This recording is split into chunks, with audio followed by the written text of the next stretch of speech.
আসসালামু আলাইকুম বন্ধুরা, কেমন আছেন সবাই? আশা করি আপনারা সবাই ভালো আছেন। আল্লাহর অশেষ রহমতে আপনারা সবাই সুস্থ আছেন। ফ্যামিলি ভিসা কেন রিজেক্ট করা হয়? অনেকেই প্রশ্ন করেন যে ভাই, সব ভিসা রিজেক্টের খবর তো আপনারা দেন, কিন্তু ফ্যামিলি ভিসা রিজেক্টের খবরটা কেন দেন না? তো আপনারা আমাদের রিসেন্ট ভিডিওগুলো চেক করতে পারেন। ওইখানে কিন্তু ফ্যামিলি ভিসা কেন রিজেক্ট করা হয় ওইখানে কিন্তু পাওয়া যাবেন।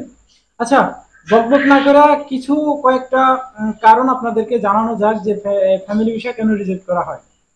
আচ্ছা, ফ্যামিলি ভিসা মূল কারণে যেটার জন্য রিজেক্ট করা হয় সেটা হলো কিন্তু পেপারে সমস্যা থাকার কারণে।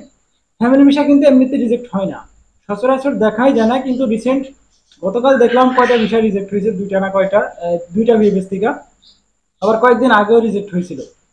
তো তাদের থেকে আমি যতটুকু জানার চেষ্টা করছি সেগুলো হলো তাদের ওই যে পেপার, যে কাগজপত্র দেওয়া আছে সেই কাগজপত্র কিন্তু সমস্যা থাকে।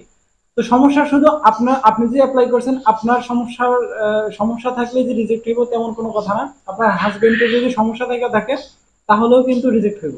মূল যে পয়েন্টটা সেটা হলো, আপনার যখন আপনি এম্বাসিতে ভিএফএস গ্লোবালে যখন আপনার কাগজপত্রগুলো সাবমিট করেন, ডকুমেন্টগুলো জমা দেন ভিসার জন্য, তখন কিন্তু ওই ডকুমেন্টের সাথে আপনার হাজবেন্ডের যে রেসিডেন্স পারমিট সেটা কিন্তু ওইখানে জমা দেওয়া লাগে। তো অনেকের আছে যে তার হাজবেন্ডের রেসিডেন্স পারমিটের ওটা তো মূল কপি দেওয়া হয় না, ফটোকপি দেওয়া হয় বা পিডিএফ আকারে দেওয়া হয়, যেভাবে হোক দেওয়া হয়। তো এটা দেখা যাচ্ছে যে মেয়াদটা থাকে রেসিডেন্স পারমিটের, হয়তো বা 5 বছর 10 বছর যেই পারমিটের মেয়াদটা থাকে সেই মেয়াদটা কিন্তু চলে যায়।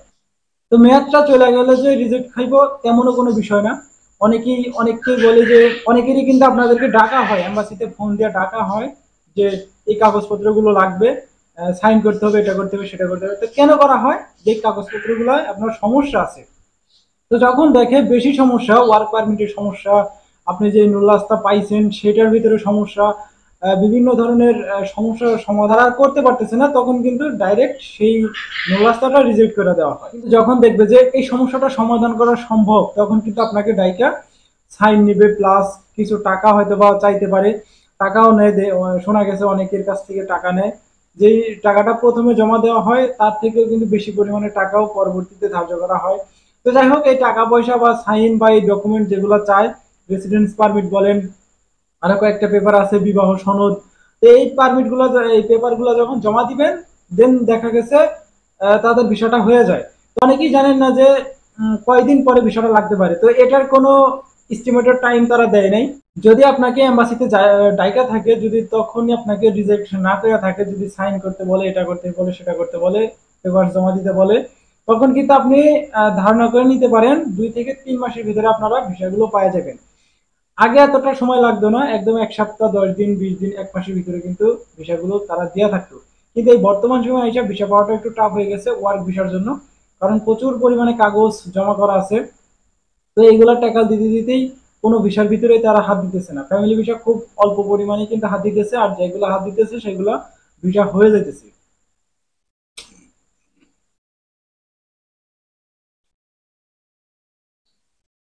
আচ্ছা, যাই হোক, এই ফ্যামিলি ভিসা রিজেক্ট হওয়ার কারণটা হয়তো আপনাদের ধারণা হয়েছে, কিছুটা হলেও ধারণা হয়েছে।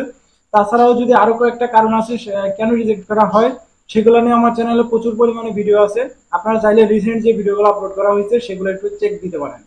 এখন আসি আমরা আমাদের ওই ওয়ার্ক ভিসা, যেটা যেটা সমস্যা কিন্তু এখন চলমান আছে। তো ওয়ার্ক ভিসা কেন রিজেক্ট করা হয়? আপনারা অনেকেই জানেন, অনেকেই বলতে আপনারা হয়তো সবাই জানেন, যারা রিজেক্ট খেয়েছেন তারা তো খুব হারে হারে জানেন যে ওয়ার্ক ভিসা কেন রিজেক্ট করা হয়। তো ওয়ার্ক ভিসা রিজেক্ট করার মূল যে কারণটা সেটা হলো, এটা কিন্তু ফেক কাগজ আপনি এম্বাসিতে জমা দেন। তো ফেক বলতে কপি কাগজ। ধরেন আপনি একটা নুলাস্তা উঠাইছেন, ধরেন আপনি একটা দালাল ধইরা একটা নুলাস্তা উঠাইছেন, সেই নুলাস্তাটা অরিজিনাল, কিন্তু আরো একজন তো সেই মালিক দিয়ে জমা দিছে। আপনারটা অরিজিনাল, কিন্তু সেই যে মালিকটা ধইরা আরো একজন জমা দিছে, আপনার মালিক ধরে তো আপনি একলা একা জমা দেন নাই, ধরেন আরো 10 জন জমা দিছে। তো ওই 10 জনের ভিতরে একজনের পারমিট উঠছে অরিজিনাল, তো সেইটা দিয়া কিন্তু সেই মালিক বা সেই দালাল কি করে, কপি করে, এডিট কইরা সেই অরিজিনাল নামের জায়গায় আপনার নামটা বসাই দিল বা আরো কারো নাম বসাই দিল, সেই 9 জনের নামটা বসাই দিল। বসাই দেওয়া কিন্তু তারা সেই 9টা কাগজ 9 জনকে দিয়ে দিল। তো দিয়ে দেওয়ার পরে আপনার টাকা পয়সা সে নিয়ে নিল। তো এটাই হচ্ছে মূলত বিষয়, যে 9 জনই ফেক কাগজ জমা করছে, শুধুমাত্র একটা অরিজিনাল থাকে, তো সেটার বিষয় হয়। তো মেন পয়েন্টটা কি, যে আপনার নুল্লাস্তাটা কপি, কপি নুল্লাস্তা মানে এডিট করা, সেটা কোনো কাজ নাই। যে একটাই পারমিট উঠছে সেটাই শুধু অরিজিনাল, তো 9টা কিন্তু রিজেক্ট হয়ে গেছে। তো 9টা, সেই 9টাও তো ভিপিএস গ্লোবালে জমা করবে, তো এই 9টা রিজেক্ট হয়ে গেছে। তো এই মূল কারণটাই হলো কপি নুল্লাস্তা। আপনারা এই নুল্লাস্তার যখন রিজেক্ট করা হইব 13 নম্বর কারণটা দেখা নিচে কিন্তু দেখতে পারবেন।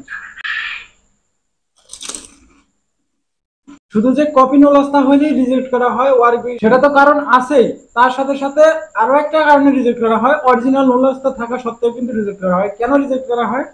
আপনাকে যদি পারমিটটা দেওয়া হয়, ভিসাটা যদি দেওয়া হয়, আপনি যেই দেশে যাইবেন সেই ধরেন ইটালির ভিসাটা দেওয়া হলো আপনাকে, তো আপনি সেই ইটালিতে থাকবেন না।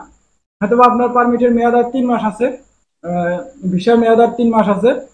তো 3 মাসের ভিতরে আপনার সেই ইটালিতে থাকবেন না, আপনি পলায়া অন্য দেশে চলে যাবেন, বা আপনি আর ব্যাক আসবেন না, সেটা সিওরিটি বা সন্দেহজনক মনে করেই কিন্তু আপনাকে রিজেক্ট করে দেওয়া হয়।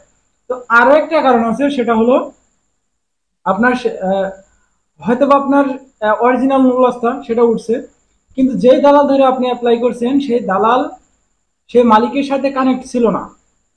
যে মালিকের ইমেল দেওয়া হয়েছে, আইডি দেওয়া হয়েছে, যেই ডকুমেন্টগুলো দিয়ে সাবমিট করা হয়েছে, তো সেই মালিকের সাথে সেই দালালের কোনো কানেক্ট নাই। মানে আপনার সবকিছু অরিজিনাল, অরিজিনাল আছে, কিন্তু সেই মালিকের সাথে সেই দালালের কোনো কানেক্ট নাই। তার মানে সেই মালিকের আইডি কার্ড ফাইডি কার্ড নিয়ে আপনার অ্যাপ্লাইটা করা হয়েছে, কিন্তু সেই মালিক নিজেও জানে না। থেকে সেই মালিকের ইমেইলে ইমেইল করা হয়, সেখান থেকে রেসপন্স যখন না হয়, তো কিভাবে রেসপন্স হইব? আপনি যে আমার নামে অ্যাপ্লাই করছেন সেটা আমি তো জানি না। আমি ধরেন ধরেন আমি মালিক, এখন আপনি যে আমার নামে অ্যাপ্লাই করছেন, আমার নাম দিয়ে আমার প্রতিষ্ঠান দিয়ে অ্যাপ্লাই করছেন, আরো একজনের জন্য অ্যাপ্লাই করছেন, তো আমি কিন্তু জানি না। শুধুমাত্র জানে কে? সে দালাল জানে, আর যে যার জন্য অ্যাপ্লাই করছে সে জানে। এই না জানার কারণে মালিক কিছুই জানে না, ইমেইলের কোনো রিপ্লাই দেয় না। যদিও রিপ্লাই দেয় সেটা কিন্তু মালিক রিজেক্ট করে দেয়, তখন কিন্তু এম্বাসি থেকে আপনার বিষয়টা রিজেক্ট করে দেওয়া। এই হচ্ছে মূলত বিষয়টা। তো রিজেক্টের আরো কয়েকটা কারণ আছে, কারণটা জানতে হলে অবশ্যই চ্যানেলটাকে সাবস্ক্রাইব করে রাখেন পরবর্তীতে নতুন ভিডিও দেখার জন্য। আর অবশ্যই কমেন্ট করেন, বেশি বেশি কমেন্ট করেন, দেখি আপনাদের কোন ধরনের সমস্যা হইতেছে বর্তমান সময় আইসা। সমস্যার অভাব নাই, প্রচুর পরিমাণে সমস্যা এখন লাইগে আছে, একটার পর একটা সমস্যা লাইগে আছে। ভিডিওটা এমনিতে লং হয়ে যেতেছে, আশা করি আপনারা বুঝতে পারছেন কেন রিজেক্ট করা হয়। তো এই ছিল কিন্তু আজকের একটা ছোটখাটো আপডেট ভিডিও। দেখা হইতেছি আগামীকাল আরো একটা নতুন আপডেট ভিডিওতে। ততক্ষণ পর্যন্ত আপনারা সুস্থ থাকবেন, ভালো থাকবেন, মজুমদার ফ্রম ইটালিয়ান ইউরোপ এই দুইটা ইউটিউব চ্যানেলের পাশেই থাকবেন। আল্লাহ হাফেজ। লেবুর রস দিয়ে যদি খাওয়া হয় আরো বেশি টেস্ট হয়। হচ্ছে স্বাদের মশলা, সেই মশলাটাও ভালো বলতেছে।